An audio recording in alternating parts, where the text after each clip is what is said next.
Hey everyone, it's Susie McCrae. Hope you're doing great today. Today is Friday, November 7th. Anyhow, I was thinking about a few things as usual, and I have a story to tell, and maybe you'll find some value in it. It's my story, and I'm going to tell it. So, um, many of you watching this know my mom recently passed away, and my dad had passed away 3 years ago. And it brings up a lot of memories or stories or things they influenced you with in your life, especially that they were around so long. Dad to 95 and mom almost 95. So I was thinking about something, and I've told a few people this story before, but I thought I'd share it with you. So when we moved, when I was in ninth grade, we went from one town to another. So I had to go make new friends, do things in ninth grade. I was in the junior high.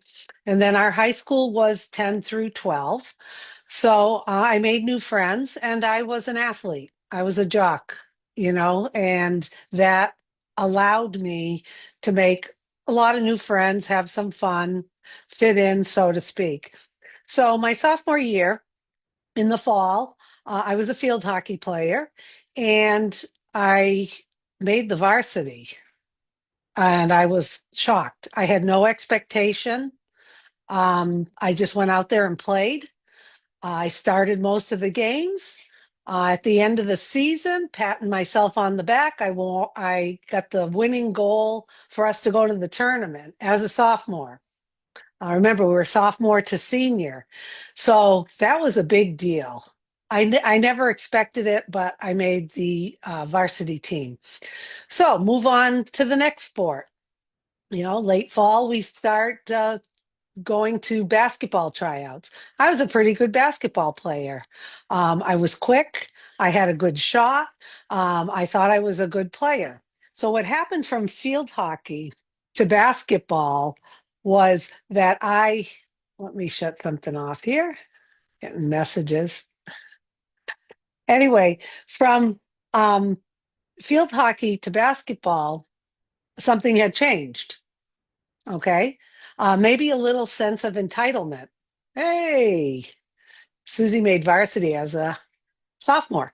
So I go into the basketball tryouts thinking, okay, a little bit of a sense of entitlement there. Susie's going to make varsity. She did in field hockey. She's a good athlete. She's dedicated. She's committed, all of that. So I go through all the tryouts. And then what they did, and some of you may recall this when you played sports, they put a list up in the bulletin board in the locker room, varsity, junior varsity. So where did I look first? I looked first up at the varsity. My name wasn't there. I looked down. I was on junior varsity and I was crushed. I'm like, they've made a mistake. Something's wrong. What happened? I should be on varsity. So I kind of, put my tail between my legs and I walked home. Yes, back then we walked to and from. It was about a mile home. I got home and I was upset. I felt that I deserved varsity. I felt that they were wrong. The whole way home, my ego was taking over. I was playing victim. How could they do this to me? Didn't they see how good I am? I made varsity in field hockey.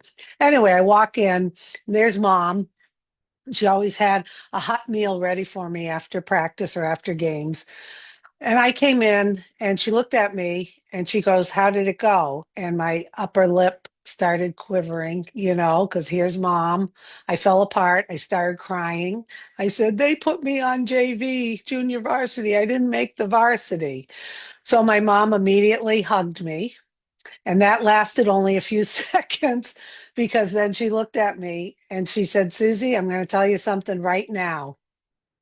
Life isn't always fair and you better get used to it.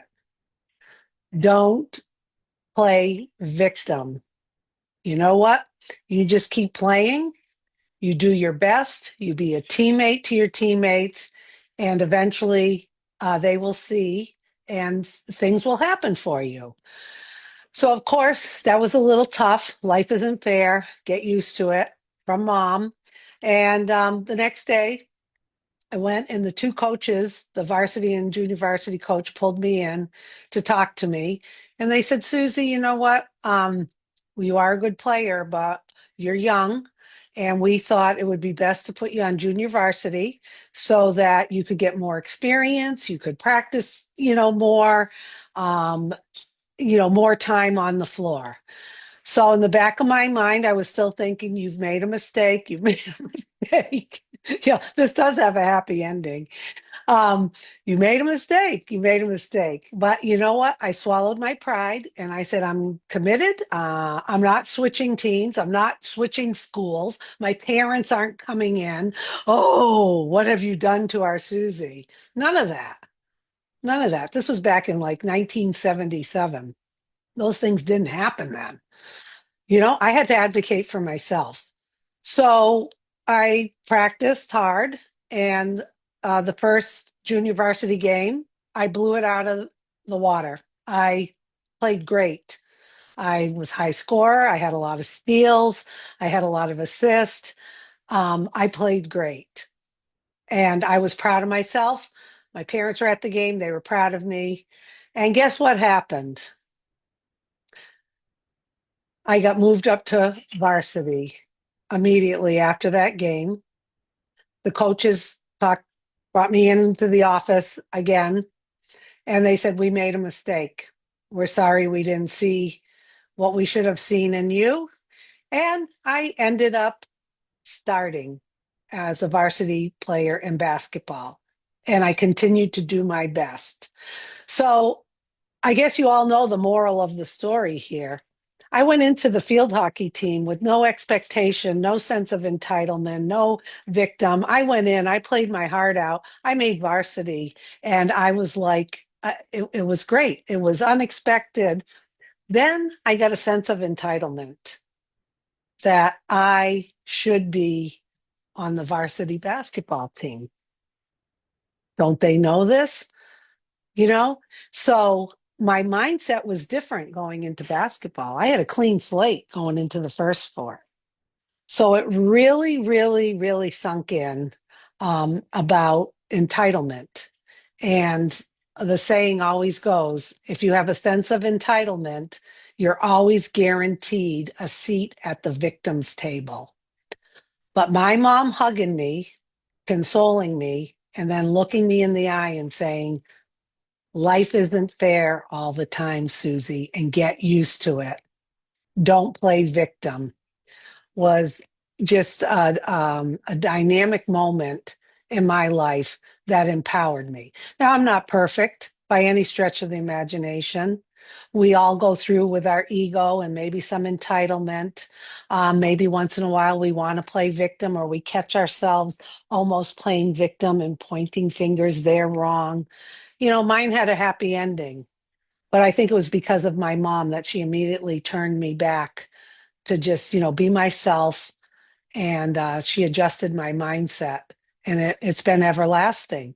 So I just wanted to share that with you today. I hope you found that useful, and we'll be talking soon. Have a magnificent day. Mwah.